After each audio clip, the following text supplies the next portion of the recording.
Bom, meninos, agradecer a presença de todos. Nós temos hoje um convidado na Católica, que é o professor Marcelo de Albuquerque de Mello, do IBMEC. Ele é professor do IBMEC Rio de Janeiro, graduou-se em Economia na PUC do Rio, onde também obteve título de mestre. É doutor em Economia pela Universidade de Illinois, Urbana-Champaign. Lecionou nos departamentos de Economia da Universidade Americana na Virgínia e na PUC Rio. É especialista em macroeconomia, economia internacional, econometria e economia internacional. Então, agradecer a presença deles e seja bem-vindo.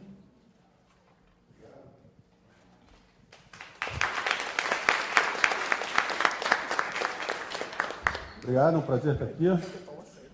Queria agradecer o convite do Jorge e do Lucas. Primeira vez que eu estou aqui na Católica. Bom, me pediram para falar de história da economia mundial e a ideia é falar mais ou menos 1 hora, tá? E aí depois abrir para perguntas. Se vocês quiserem me interromper no meio, podem ficar à vontade. Eu trouxe mais material do que eu acho que eu vou ter tempo de falar, mas algumas coisas eu vou pular, tá? Mas, então, fiquem à vontade para perguntar qualquer coisa. A ideia, assim, um tema tão amplo, né, quanto história econômica mundial, me fez pensar sobre de onde que eu começo, né, uma coisa tão vasta, tão ampla. Então, eu pensei em dividir a apresentação nesses tópicos aí, quer dizer, olhar para o mundo hoje e pensar assim, bom, o que é mais fundamental no mundo hoje? Tá? Depois eu vou pensar, se eu tivesse que eleger assim, o fato mais importante na história econômica mundial, né? Que fato seria esse? O que seria? Depois aí eu vou falar de algumas coisas selecionadas, né? Uma coisa que acontece no mundo, né? China. China é um país que tem 20% da população mundial, né, que está crescendo muito rapidamente, que já está transformando aí as cadeias de oferta no mundo. Vou falar um pouquinho da gente, assim, por que a América Latina ficou para trás. Tá, e vou falar também o que foi mais importante, né, aqui no século XXI e o que a gente aprendeu nessa aula de hoje. Então, essa foto aqui essa aqui é a foto de Chicago, tá? Um dia bonito. Isso aí foi tirada de um prédio bem alto lá, do Willis Tower. Você vê a riqueza econômica dessa cidade. Né? Uma arquitetura bonita, tudo novo. Isso aqui é a Cidade do Leste, no Paraguai, na fronteira aqui. Se você for até Foz do Iguaçu, cruzar a fronteira, você vai se deparar com isso daí. Isso aqui é uma rua famosa na Califórnia, Rodeo Drive, muito rica. Cidade ao Leste, de novo, uma diferença grande. Isso aqui é um carro que custa mais ou menos $500 mil. Isso aqui é uma criança nas Filipinas. Mais uma loja de carros em Londres, muito chique. Os carros custando aí na faixa de $500 mil cada um. Isso aqui é Nicarágua, um lixão. Sri Lanka, Quênia, Brasil. O que é mais marcante no mundo, né? Me parece que é essa grande disparidade no nível de renda entre os países. Né? Como é que pode um país ser tão rico, aquela afluência toda de você estar dirigindo, sentado num carro que o couro é especial, a madeira é especial, o carro custa $500 mil. $500 mil. Se você pensar bem, $500 mil, se você levar o Banco Mundial estima que cerca de $1 por dia é a linha da pobreza extrema. Né? Então, $500 mil são $500 mil, são 500 mil dias eliminando aí a pobreza extrema de 500 mil pessoas. Né? Por que essa disparidade de renda é tão importante? Né? Porque ela implica em diferenças de bem-estar nos indivíduos, diferenças de oportunidades ao longo da vida. Né? Então, assim, a primeira coisa que seria interessante a gente ver seria qual é o tamanho dessa diferença de renda. Né? Quando é que começou essa disparidade no nível de renda? Porque, se você pensar bem, assim, na origem, todo mundo era igual. Né? Assim, se a gente voltar no tempo, 10 mil anos atrás, né, o nível de renda das pessoas era igual. Todo mundo tinha que resolver o mesmo problema básico, que era sobreviver. Tá? E aí, ao longo do tempo, essas diferenças começaram a crescer. Por que os europeus é que vieram até aqui, América Latina e América do Norte, para colonizar e não o contrário? Por que não foram os índios brasileiros, os guaranis, os tupis, o índio americano que invadiu a Europa? Ali a gente já tinha diferença no nível de renda, né? Então, se a gente for para os dados, isso aqui não dá para vocês verem, mas isso aqui é PIB per capita em dólares internacionais, ou seja, são dólares que podem ser comparados entre os países. O que a gente vê, isso aqui é os Estados Unidos, tá, que é o país mais rico do mundo. Então, você vê que a renda per capita em 2010 era 42 mil dólares, que é cerca de 5 vezes a renda per capita brasileira, 6 vezes a renda per capita chinesa, 20 vezes a renda per capita da Índia, 15 vezes, né? E cerca de 20 vezes a renda per capita da Nigéria. Então, essas diferenças de renda são substanciais. A gente está falando de 20 vezes. Né? Um americano ganha, em média, 20 vezes o que um nigeriano ganha. Mesmo no Brasil, a gente está falando de 5 vezes per capita. Isso é muito. Se você consegue produzir uma unidade de PIB per capita, a sua contrapartida norte-americana produz 5 unidades de PIB per capita. É muita coisa. E a gente vê que mesmo em 1960 a gente já tinha uma diferença grande. Né? Um pouco menos do que aqui, mas você vê aqui 15 mil dólares contra, você vê, 7 vezes, né, a diferença de renda per capita. Aqui você vê que cerca de 15 vezes com a China, também com a Índia, a mesma coisa, e 10 vezes em relação à Nigéria. Né? Então, o que esse quadro mostra é isso. Você tem uma diferença de renda entre os países que é muito grande. Tá? Uma coisa que saltou os olhos ali naquela tabela, né, que a China era muito pobre, mas cresceu rápido. Em 1950, muito pobre, hoje em dia já está quase no mesmo nível de renda per capita que o Brasil. Né? Então, vamos ver a trajetória econômica de alguns países de 1950 até 2011. Se a gente olhar aqui, o que a gente vê nesse gráfico aqui? Bom, isso aqui são os países ricos. Você vê que todos têm um comportamento mais ou menos parecido. Né? Essa curva aqui de cima, isso aqui é os Estados Unidos, tá? Isso aqui é o log do PIB per capita. Tá? Então, o fato da inclinação da curva, dessas curvas aqui ter a mesma inclinação, significa que a taxa de crescimento desses países é a mesma.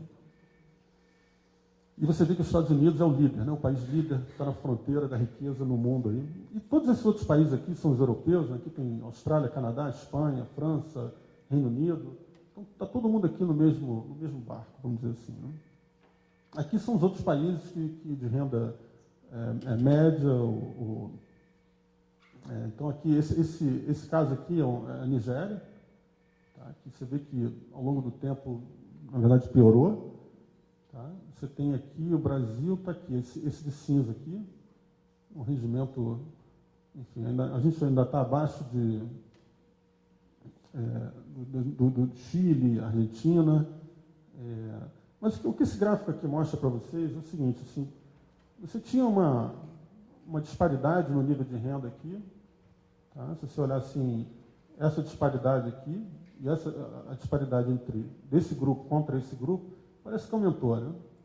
Aqui está mais amplo, e a diferença desse cara aqui para esses caras aqui, por exemplo, certamente aumentou, né?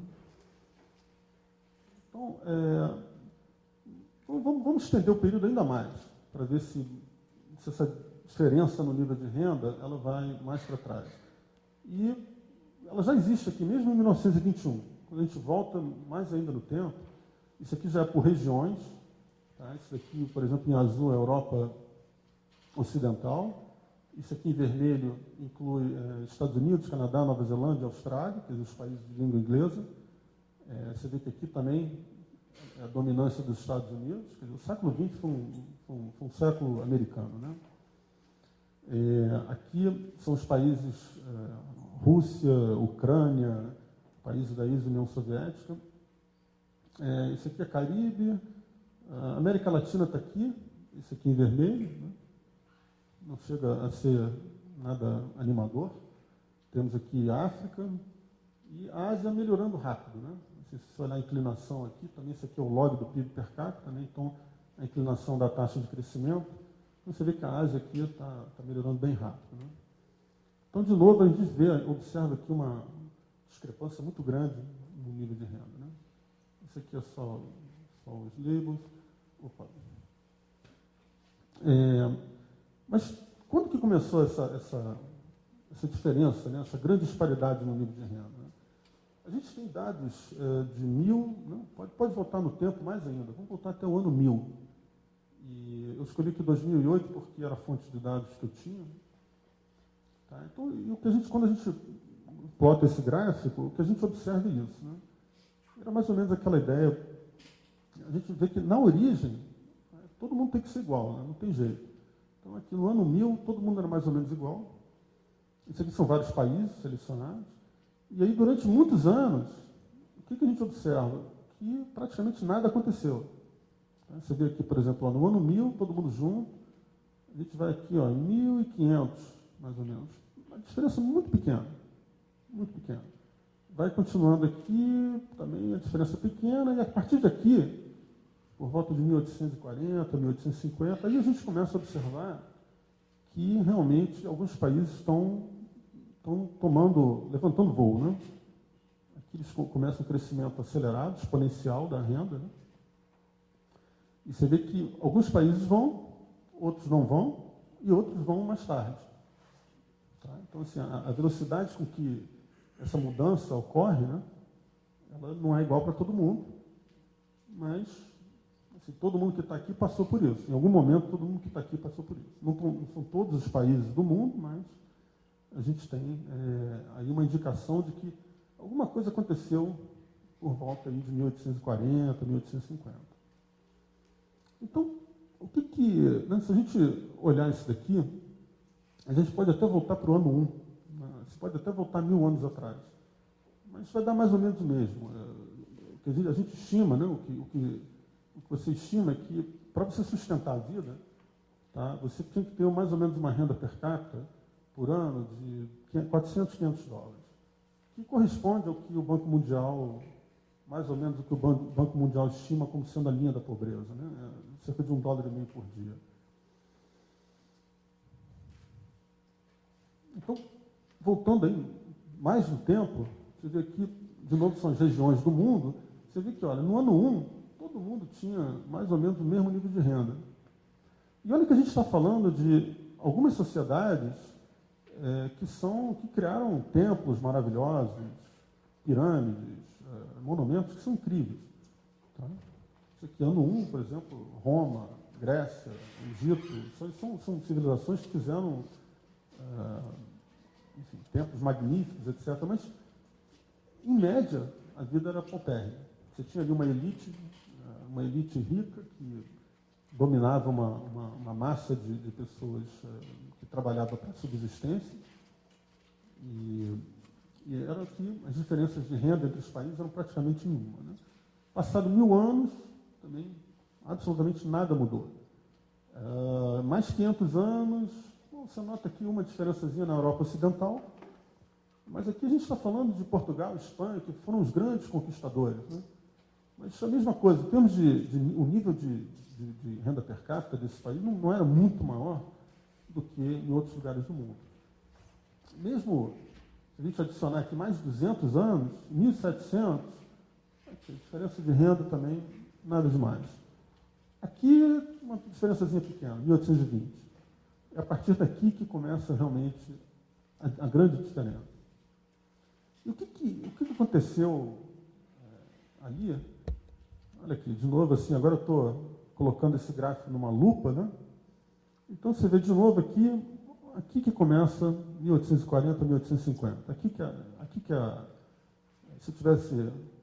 Se eu fosse um Sherlock Holmes econômico, investigando a questão, tem que ter alguma coisa acontecendo aqui que dá esse resultado, né? E o que aconteceu foi a Revolução Industrial. Tá? Foi ali que, nos livros de história, tá? muitas vezes eles colocam a Revolução Industrial a primeira Revolução Industrial foi em 1750 e a segunda foi em 1850. Tá? Mas, vamos só, antes da gente avançar, vamos só recapitular um pouquinho o que a gente já concluiu. O que a gente concluiu é que nos dias de hoje a gente observa uma grande disparidade no nível de renda per capita entre os países. Essa disparidade ela é mais forte a partir do pós-guerra. Há cerca de 300 anos atrás, o nível de renda entre os países era mais ou menos o mesmo.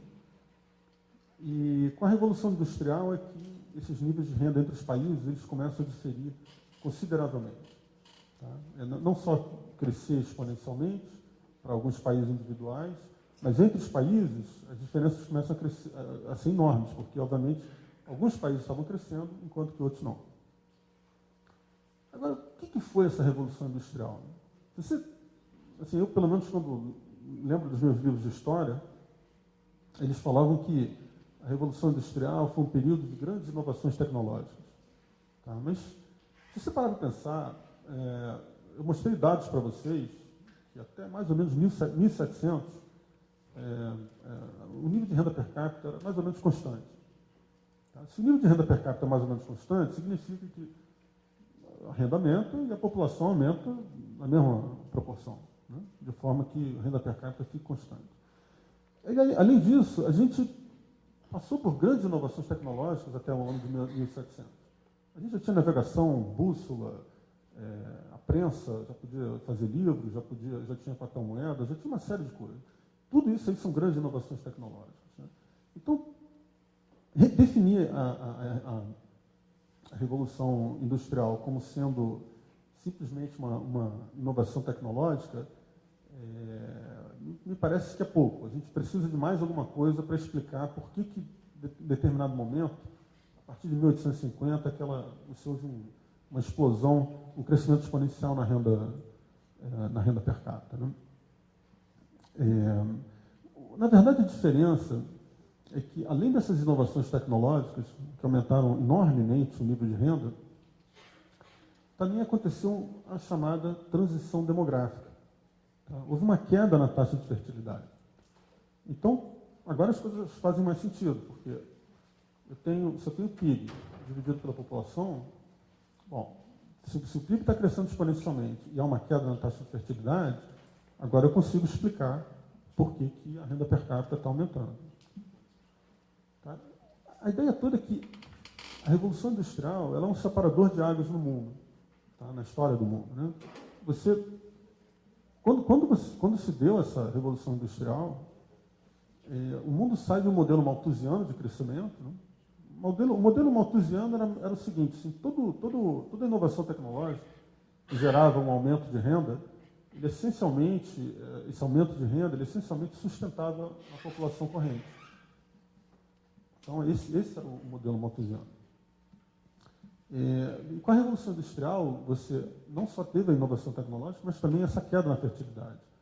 E isso aí fez com que o modelo de crescimento deixasse de ser um modelo malthusiano para ser um modelo de crescimento neoclássico, onde a renda per capita realmente cresce ao longo do tempo e a renda cresce muito mais rápido do que a população. Isso fez com que o nível de bem-estar das pessoas, o nível de bens materiais per capita, crescesse exponencialmente.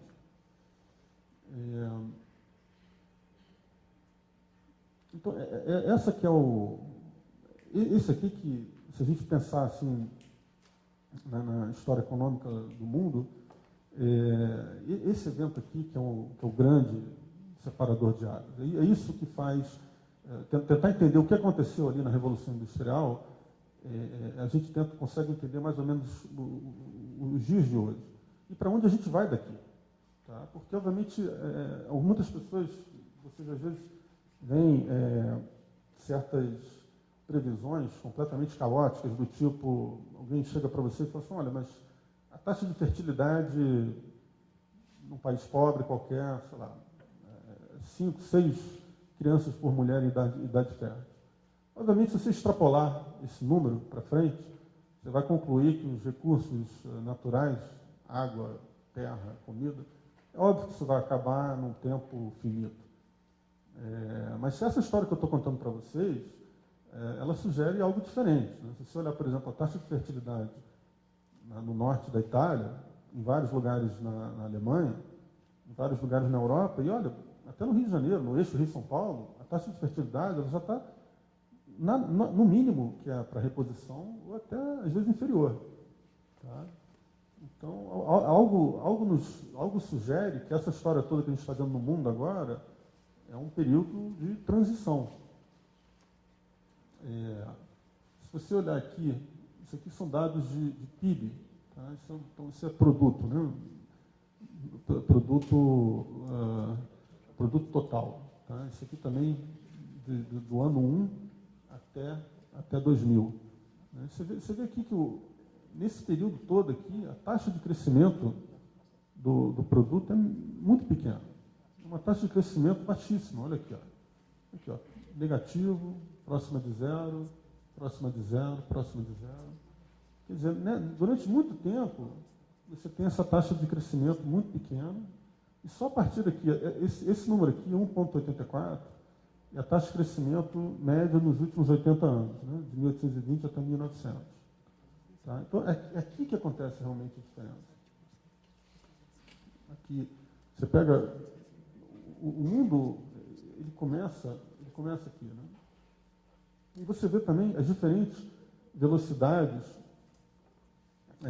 com que a Revolução Industrial vai atingindo determinados lugares no mundo. Né? Por exemplo, na Ásia, todo o crescimento ele vem mais aqui nos últimos 50 anos. Né? 5,5%, que é uma taxa bem alta. Isso daqui são dados de população. Também você vê que o crescimento populacional, né, durante muito tempo, ele foi praticamente zero, acompanhando exatamente o crescimento da renda, que é a ideia do modelo malthusiano. Né? Olha aqui, ó. Na Europa Ocidental, em 1000 anos, a população foi praticamente constante. Tá? Então, a ideia de que toda aquela inovação tecnológica, todo aquele acréscimo de renda só serviu para realmente sustentar a vida. E o crescimento populacional ele só começa a acontecer a partir daqui, dessa data aqui, que é 1850. Né? Você olha que levou 1.500 anos para a população na Europa dobrar de tamanho. 1.500 anos. Você vê, olha aqui, nesse período aqui, nos 50 anos, nesses últimos 50 anos, olha aqui, a população na África triplicou. Aqui, na Ásia, ela mais que dobrou, quase triplicou. Então, você vê que claramente a gente tem uma mudança de modelo. Né? Isso aqui é a taxa média de crescimento da população, também você vê próxima de zero, e depois aqui que começa a crescer.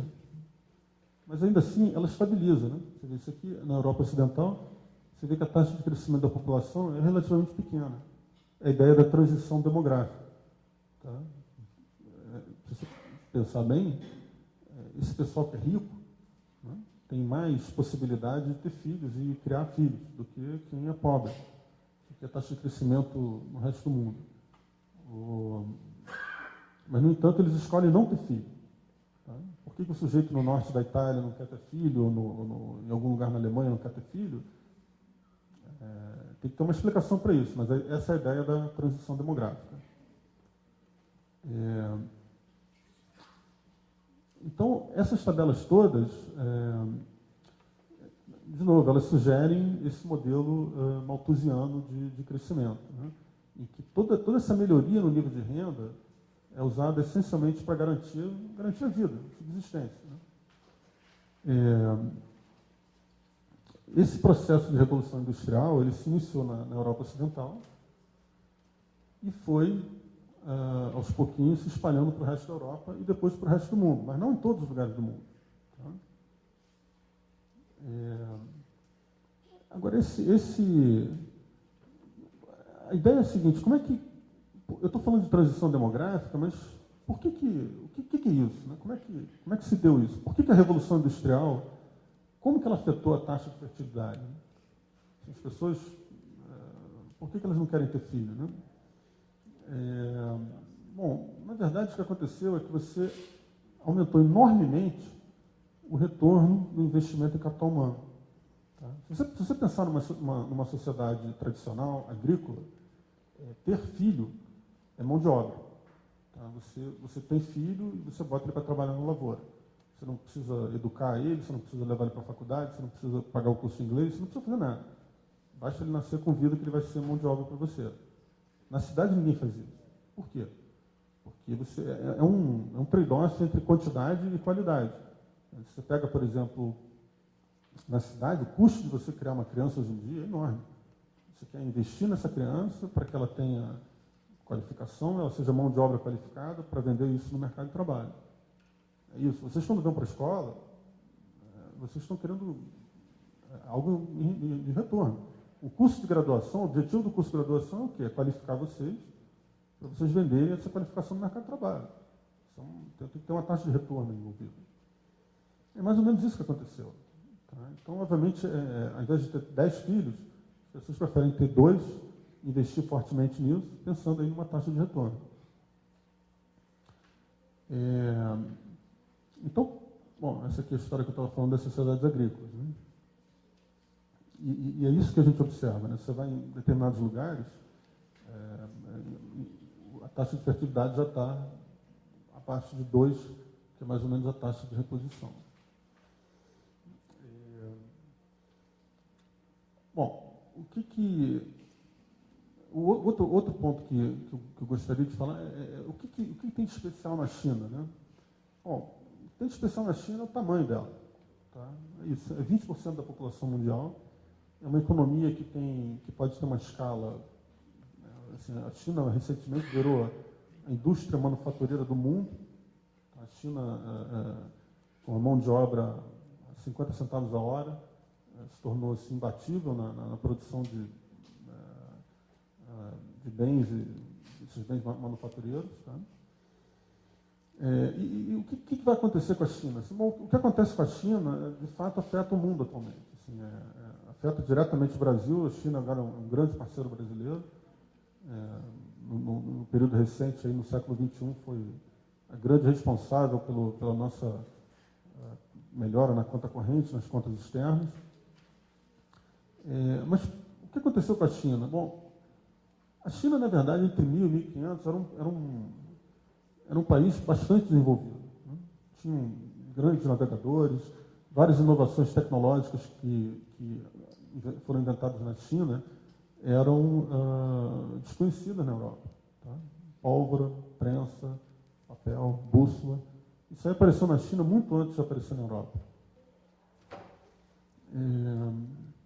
Mas o que aconteceu? Bom, briga, muita briga, tá? Briga pelo poder. A dinastia Ming, a dinastia Qing, que tomou o poder de forma violenta da dinastia Ming, muita briga, um processo de decadência econômica muito forte. E isso marca esse período chamado de a grande divergência. Né? Isso aí foi quando a China perdeu a briga econômica com a Europa Ocidental. Né?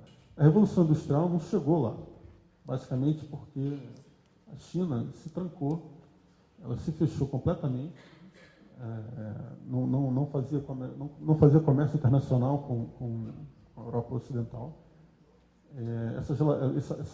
Esse fechamento das relações comerciais, esse isolamento na China, causou um isolamento econômico, um atraso tecnológico. O século XIX foi bastante turbulento, né? As famosas guerras do ópio, brigas internas.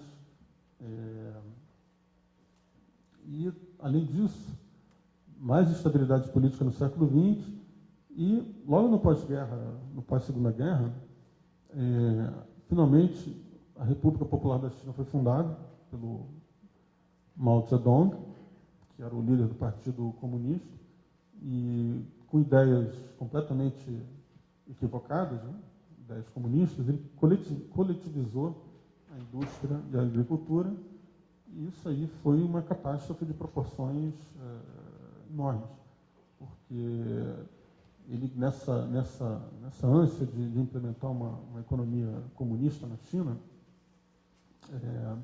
em particular com esse programa, um grande passo, um grande pulo para frente, né, que queria fazer com que a China se tornasse uma economia moderna, mas com essas ideias comunistas. O que aconteceu foi que teve uma grande, muita gente morrendo de fome, porque a produção agrícola colapsou.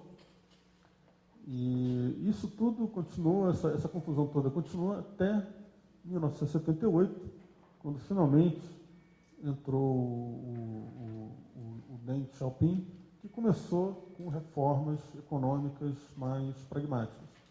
E aí, com alguma orientação para o mercado, coisas mais práticas, e aqui que começa o grande momento da China. E você vê aqui nos dados, realmente, em 78 que começa o crescimento. Esse aqui é o PIB per capita da China. Tá? Então você vê realmente um crescimento muito acelerado. Tá? Isso é claramente um crescimento exponencial. Para onde que isso vai? Tá? Vai continuar até o excedente. Deixa eu voltar aqui. Bom, esse processo chinês ele vai continuar até o excedente de mão de obra se encerrar, até você ter um ajuste na relação capital-produto, até o investimento em capital humano chegar num nível ótimo, e depois a China vai virar uma economia como outra qualquer, outra economia rica. Tá? Por exemplo, como os Estados Unidos, como algum país europeu. Obviamente isso pode levar muitos anos, pode levar aí mais 30, 40, 50 anos, tá? Mas é um processo que é o caminho que eles estão indo.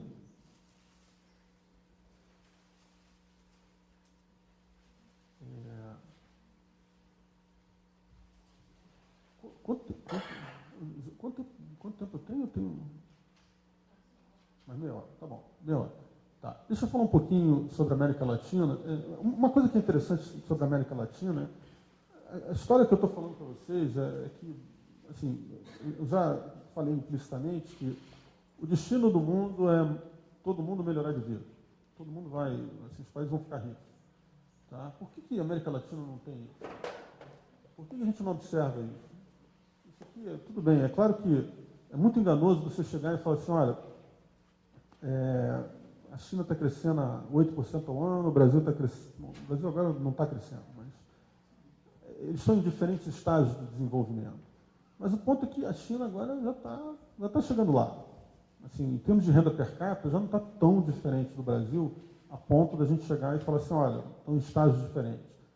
Certamente, se a gente voltar aqui a tabela, a gente vai ver que em 1950 o Brasil era bem mais rico, era talvez 2 vezes mais rico que a China, em termos per capita. Mas por que a gente não precisa ser igual à China, mas poderia ser, se fosse metade já estava bom. Já estava muito bom, na verdade. Por que isso? Né? O que aconteceu com a América Latina? A América Latina é um caso muito interessante, porque se você olhar o mundo ocidental, tá? Todo mundo é rico, menos a América Latina.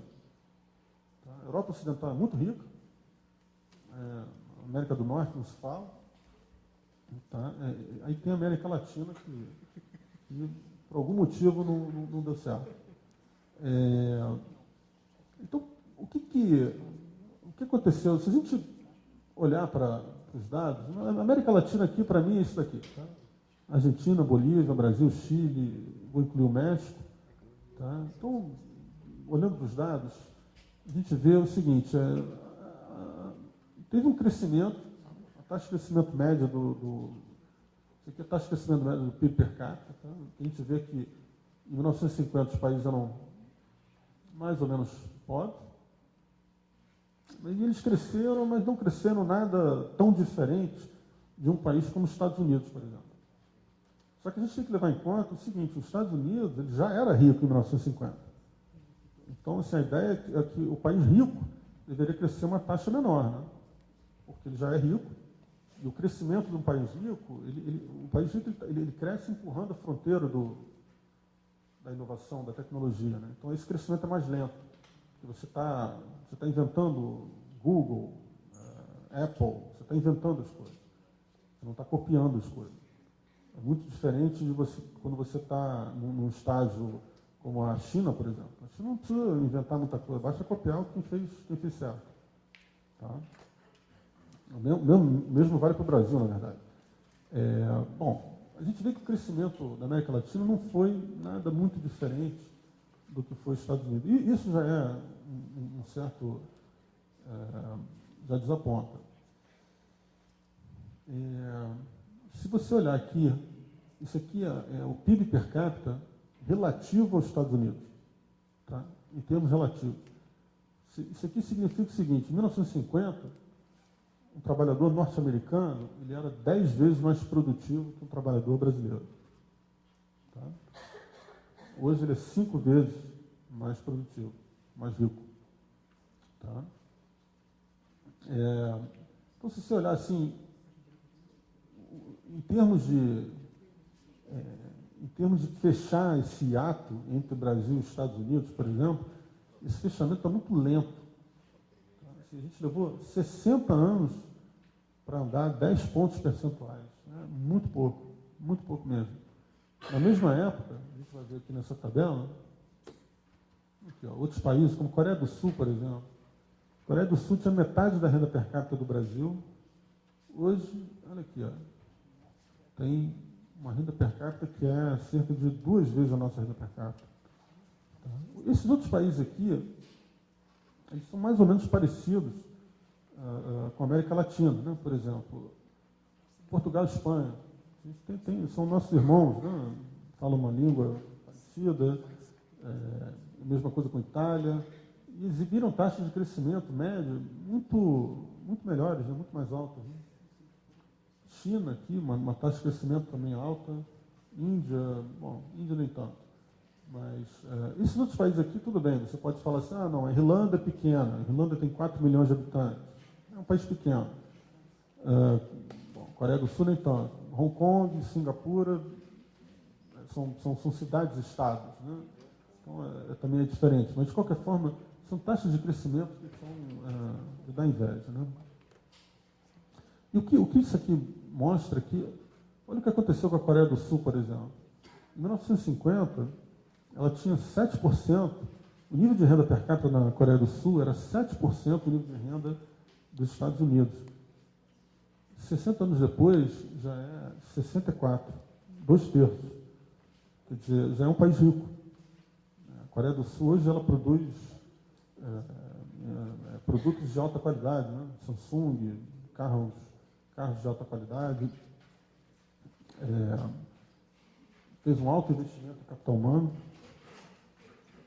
Então, o que pode explicar essa diferença no PIB per capita no fator de 5? Isso é muita coisa, né? Bom, uma coisa que a gente pode fazer é decompor o PIB per capita. Então, eu vou pegar aqui o PIB, esse P aqui é a população. Então, eu vou decompor o PIB em 3 pedaços. Tá? Esse aqui é o PIB, eu vou dividir por NL, colocar NL aqui também no numerador. Então, o que eu tenho aqui? Isso aqui vai ser o PIB, N é o número de horas trabalhadas, tá? L é o número de trabalhadores, que obviamente é diferente da população. Né? Então, isso daqui vai me dar uma medida de produtividade, que é o PIB por homem-hora. Tá? Então, é quanto as unidades de PIB por hora de trabalho. Isso daqui é a proporção dos trabalhadores na população. Tá?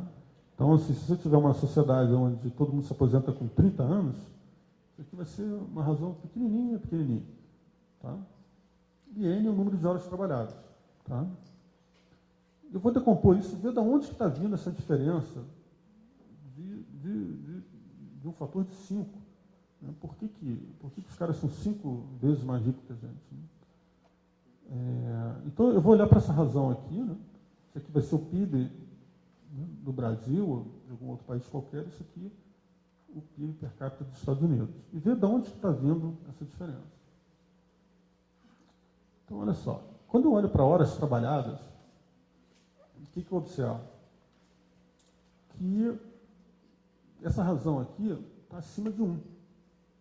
Tá? Então, quando eu coloco as horas trabalhadas relativas aos Estados Unidos, a gente vê que a gente trabalha mais que eles, em termos de horas.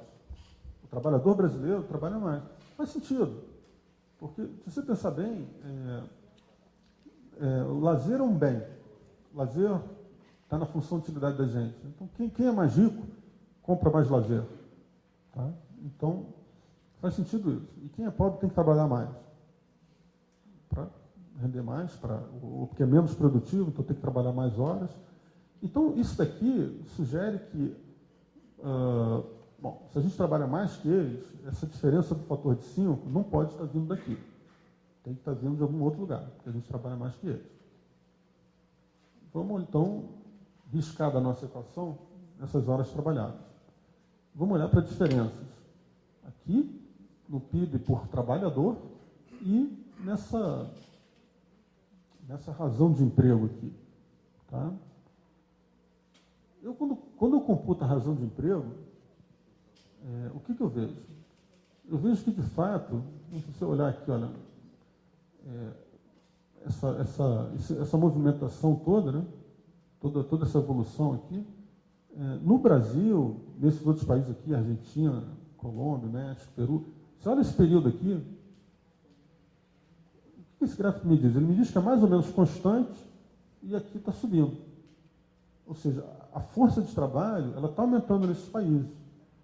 Isso que está acontecendo aqui é o chamado bônus demográfico. Tá? Vocês provavelmente já ouviram falar nessa expressão do bônus demográfico. Tá? O que é isso? Isso aí, todos esses países aqui são países jovens. Então, esses países jovens que têm uma porcentagem de crianças de 0 a 14 anos muito grande, ao longo do tempo, essas crianças elas entram em idade produtiva. Né? Elas vão ficar entre 15 e 64 anos. E, obviamente, isso aí é isso aqui. É isso que está acontecendo. É o bônus demográfico. Tá? Então, nesse período aqui, isso aqui está crescente, aqui é mais ou menos constante. Esse fator também não pode explicar as diferenças de renda entre esses países e os Estados Unidos. Tá? Teria que ser alguma coisa assim, decrescente ao longo do tempo. A única coisa que sobrou é o PIB por trabalhador. E é isso que eu vou calcular. Quando eu olho para o PIB por trabalhador, relativo aos Estados Unidos, olha o que eu obtenho. Mesmo número do que o PIB per capita. E isso vale para praticamente todos os outros países. Ou seja, o que está explicando um PIB per capita baixo é o PIB por trabalhador baixo. Ou seja, o trabalhador brasileiro não é produtivo. Se a gente fizer aqui, se você olhar aqui todos esses números, olha aqui, ó, no Brasil, o trabalhador norte-americano ele era 10 vezes mais produtivo do que o brasileiro em 1950 e agora, em 2011, era 5 vezes mais produtivo. Exatamente como na renda per capita. Então, a questão, se eu quero entender essas diferenças de renda per capita entre o Brasil e os Estados Unidos, e entre países da América Latina em geral, eu vou ter que olhar para essas diferenças no PIB por trabalhador. E como é que a gente faz isso? A gente pega uma função de produção, todo mundo sabe que é uma função de produção, né? Então, a gente pega aqui essa função de produção, eu vou nos dados, eu vou computar, quer dizer, eu consigo obter o PIB, eu consigo calcular o capital, a mão de obra, e eu vou calcular esse fator A aqui como um resíduo. Tá? Esse fator A aí é o que eu vou chamar de produtividade total dos fatores, tá? Ou PTF.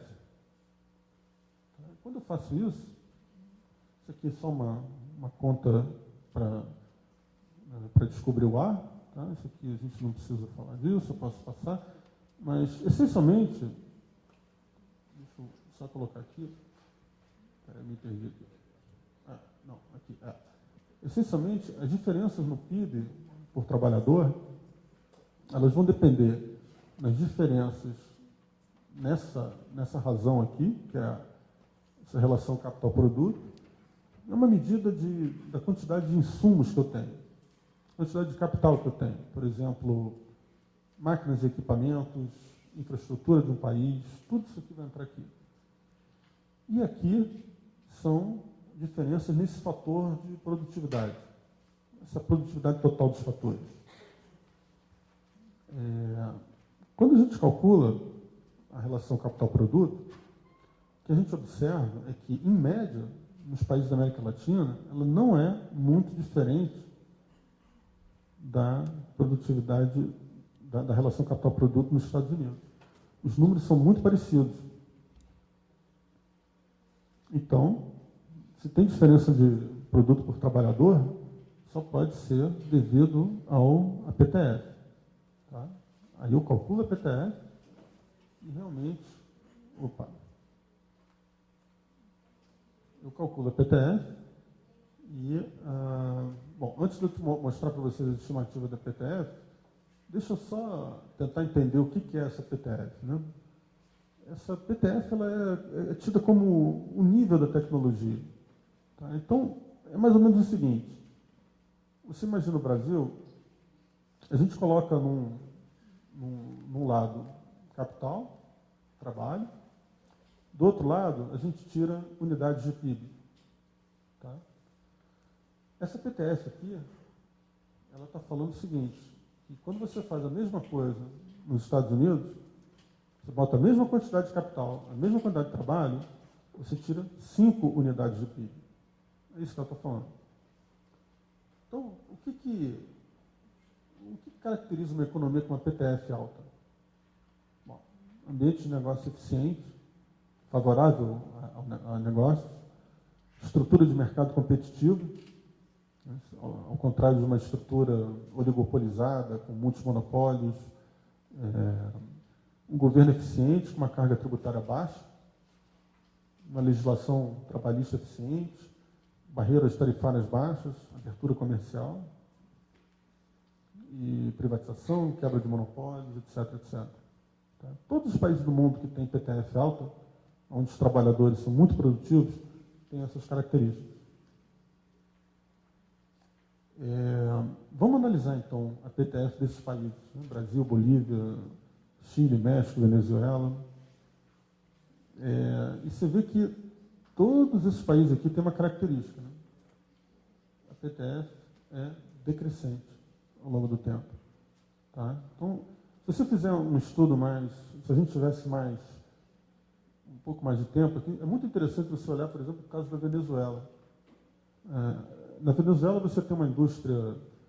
a Venezuela é o 5º produtor mundial de petróleo, né? E eles têm uma firma chamada PDVSA, que é muito grande. É a Petrobras deles. E a produtividade da PDVSA está intimamente ligada à produtividade total do país. Então, quando o governo intervém fortemente na PDVSA, a produtividade total na Venezuela cai muito. E isso aí afeta enormemente o nível de renda do país.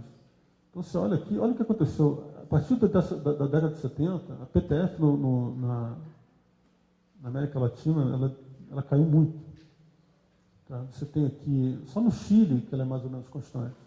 O Chile é uma das histórias de sucesso da América Latina. Você tem aqui, essa curva aqui maior, mais grossa, é o Brasil. Né? Chegou num pico na década de 80 e depois desabou. E esse processo está ainda em andamento.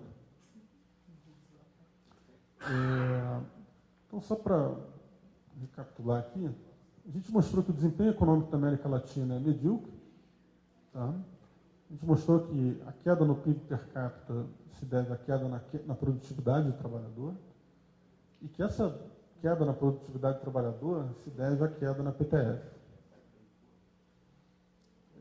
Eu vou ter que pular essa parte de capital humano, tá? Mas só para mostrar um gráfico aqui, todos esses resultados que eu falei com relação à América Latina também vale se eu incluir capital humano nessa história. Tá? Capital humano na América Latina está melhorando, mas tem aí 2 problemas. Né? O primeiro problema é o seguinte, isso aqui é a linha do Brasil. Né? Ainda é muito baixo e a qualidade é muito ruim. Tá? Então, por mais que você esteja melhorando, né? Só para você comparar, isso aqui é Brasil, olha aqui a China onde é que está. A China já está muito acima, né? Então, isso aqui, então, por que a PTF na América Latina caiu? Bom, aí é uma história que a gente já sabe, né? Que é basicamente isso. Você tem todo tipo de barreira à competição, você tem um fechamento ao comércio internacional, você tem empresas públicas ineficientes, né? Vocês lembram na eleição passada, né, em 2010, né, essa coisa da privatização era uma questão, acho que foi em 2006 talvez, em 2010 certamente também veio à tona, né, como se privatização fosse uma coisa... assim, você olha uma campanha presidencial nos Estados Unidos, um tema como privatização nunca vem à tona, nunca, não se debate mais isso lá. Se a gente vai debater aborto, sei lá, casamento gay, o que seja, mas isso não se discute mais. Vocês são jovens e não lembram, acho que, por exemplo, antigamente, quando você tinha Telebrás, aquelas coisas, um sinal de riqueza no Brasil era ter 2 telefones em casa, telefone de linha fixo, né? Isso aí para vocês terem uma ideia, vocês não lembram disso, mas vocês não eram nascidos nessa época, mas você declarava no imposto de renda como um bem a sua linha telefônica.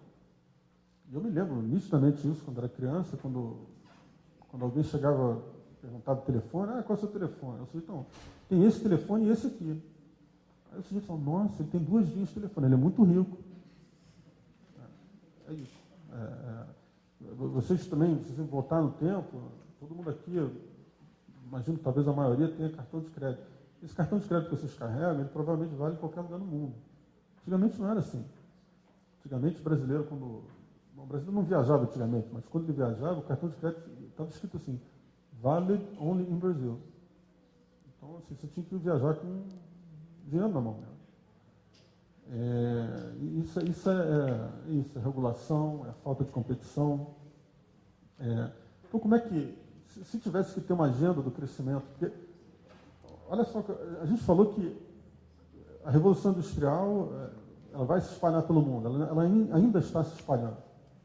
Tem lugares no mundo onde que ainda são paupérrimos, mas que vão. Como é que você faz, né? Como é que você faz isso chegar no mundo? Bom, você tem que reformar. Você tem que reformar, você tem que quebrar monopólios, você tem que investir em capital humano de qualidade, você tem que investimento em infraestrutura, redução de burocracia, práticas de mercado, etc, etc. Se você fizer isso, não tem jeito, vai crescer. Isso é certo. Basta você olhar para a história do mundo, olha para trás e ver quem é que deu certo. Quem deu certo fez isso. Então, assim, a gente, não só a América Latina... Bom, alguns países da América Latina estão no caminho, se você olhar hoje em dia, Chile, Peru, Colômbia, eles estão numa trajetória muito boa, né? Se você olhar outros, por exemplo, Venezuela, Argentina, são casos inacreditáveis são desastres econômicos, né? O Brasil vai para um lado, vai para o outro, né? O Brasil é uma coisa de... como dizem por aí, o Brasil não quebra, né? O Brasil fica... aquele João Bobo, você bate, ele vai para um lado, vai para o outro, fica ali andando de lado. Bom, só para encerrar aqui, deixa eu só falar um pouquinho o que foi importante até agora e o que vai vir depois. O século XXI começou com os ataques nas Torres Gêmeas, de 11 de setembro. Né? Em seguida veio a crise do subprime, e logo depois, e também a gente teve a emergência da China e da Índia. Isso aí, um dos fatores que reduz fortemente a pobreza no mundo são exatamente a emergência da China e da Índia. Né?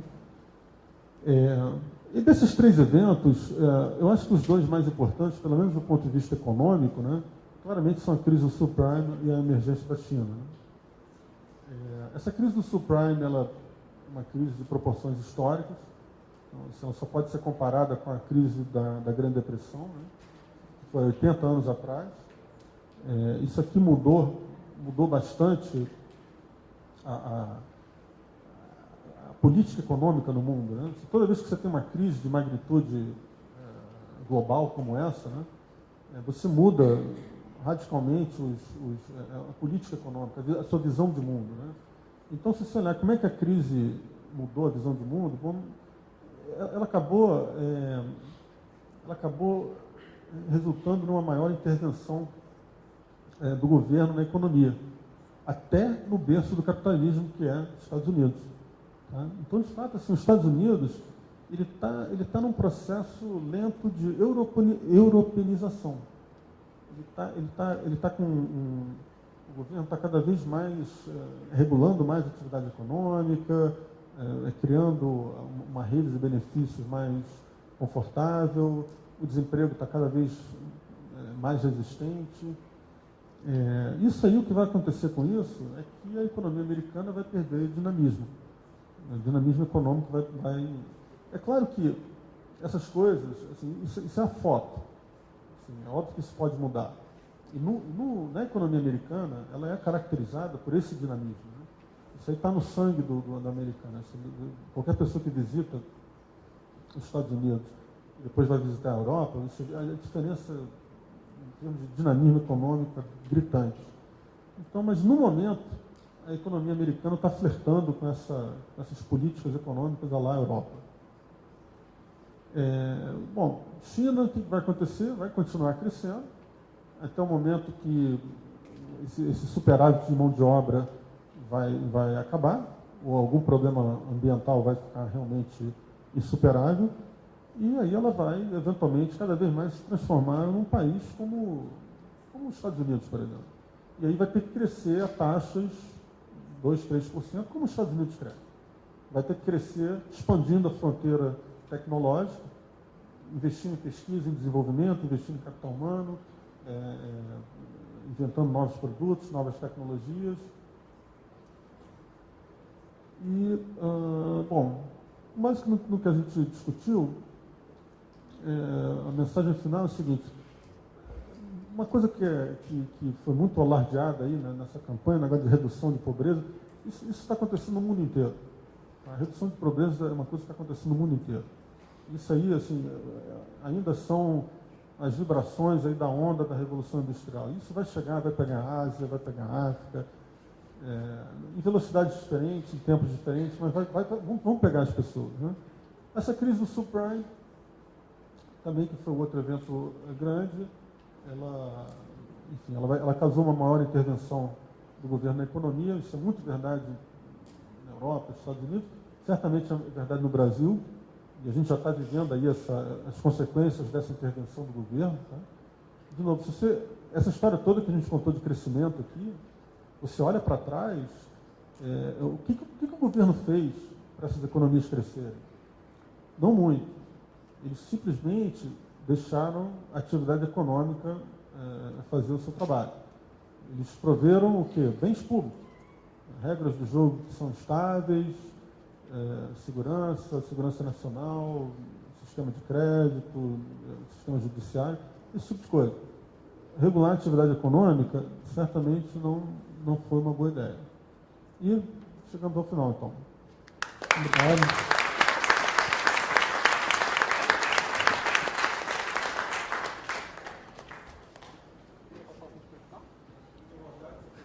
Alguém quer fazer uma colocação? Maluco. Vou me lembrar disso.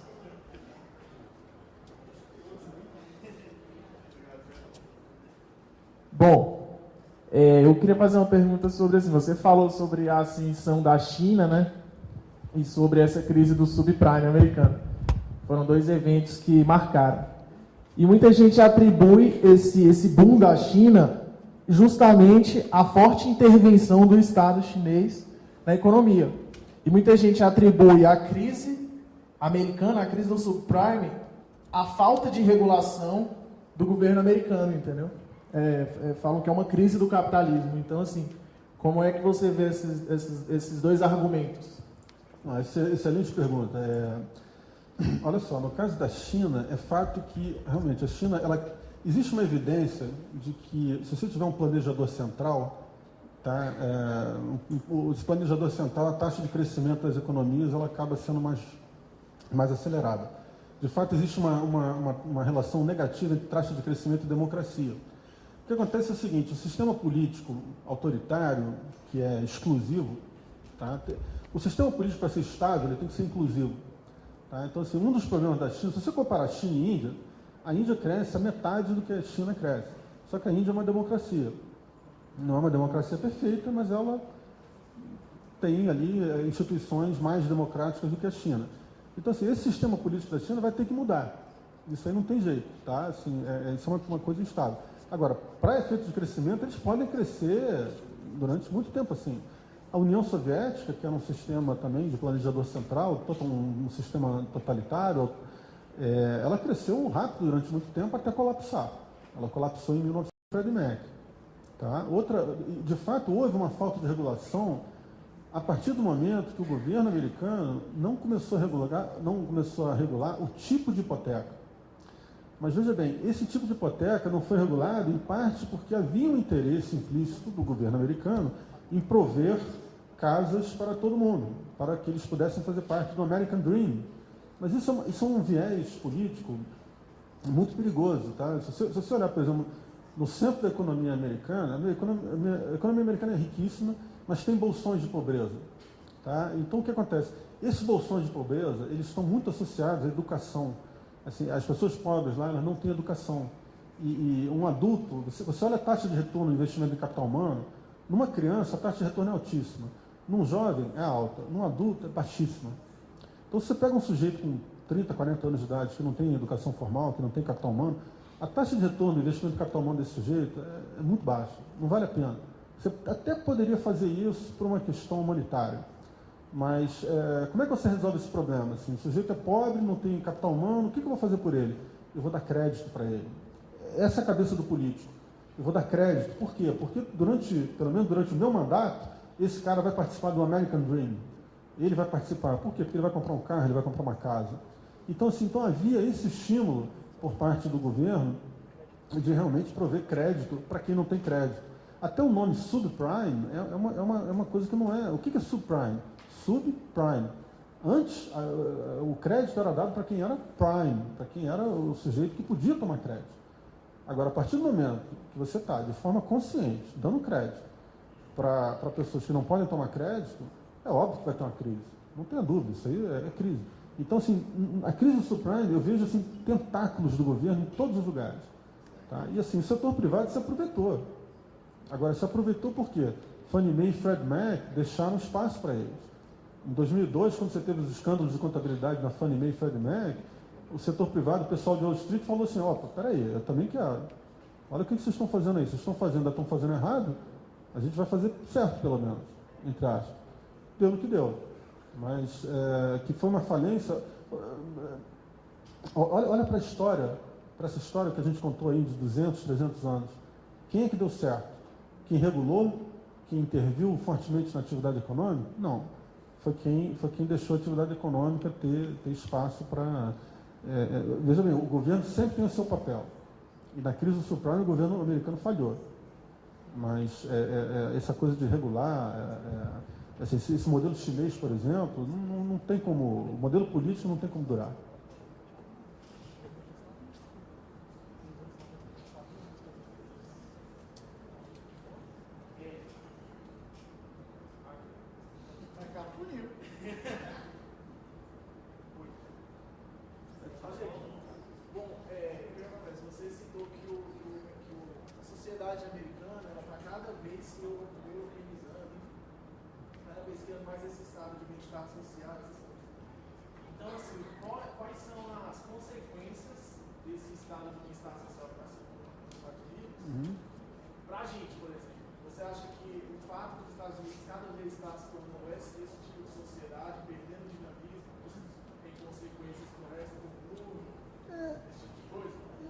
De certa forma, sim, porque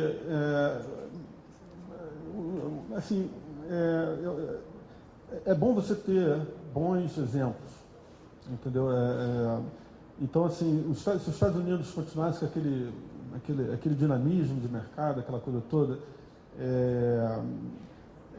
seria um bom exemplo para a gente, tá? Porque assim, se você olhar essa coisa da Europa versus Estados Unidos, tem uma coisa que eu acho bem preocupante, que é o seguinte, assim, se você olha o americano, ele sempre teve uma preocupação em dar condições iguais na largada, tá? Então, a igualdade de oportunidade na largada, quando você começa a sua vida.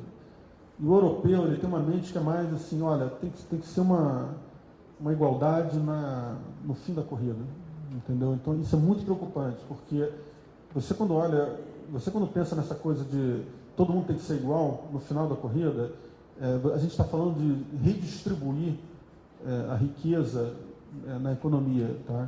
E isso é muito perigoso. Essas políticas de redistributivas, elas são muito perigosas, porque isso aí altera todos os incentivos entre os indivíduos, incentivos a trabalhar, a poupar, a engajar em atividade empreendedora. Então assim, eu preferi os Estados Unidos na época do dinamismo deles. Oi? Porque para prover um bom exemplo, porque assim, o Brasil ele está num estágio que a gente não precisa inventar nada, tá? Não precisa inventar nada, basta fazer como é bem feito lá fora, acabou. A gente só precisa inventar o dia que a gente tiver 40, 50 mil dólares de renda per capita, mas a gente está com 10, então a situação é fácil, de certa forma. Basta copiar o que é feito, bem feito no mundo, só isso.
gerada na China. Será que você concorda com essa visão? Claro, isso aí você tem precedentes históricos, né, de grupos de interesse ricos, bem organizados, que fazem com que o sucesso do país se torne um fracasso, né? Você estava falando, me veio à cabeça Veneza, né? Veneza, que eram grandes, enfim, uma sociedade riquíssima, né? Grandes navegadores, grandes comerciantes, que acabou. Aquilo ali foi mais ou menos isso, né? Comerciantes ricos que começaram a criar barreiras a mudanças, sem dúvida, assim, esse regime autoritário da China, uma transição política lá pode ser desordenada. Se for desordenada, a gente pode ter realmente repercussão no mundo, sem dúvida. Acho que o grande medo dos políticos chineses é esse, né? De uma transição desordenada para um outro sistema.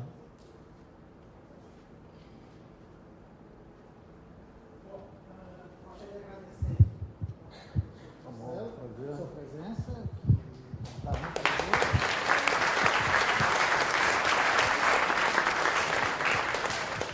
lembrar para os alunos de História Econômica Geral que nós estamos justamente discutindo praticamente isso, o que leva à divergência da América Latina em relação aos Estados Unidos a partir de 1800 para cá.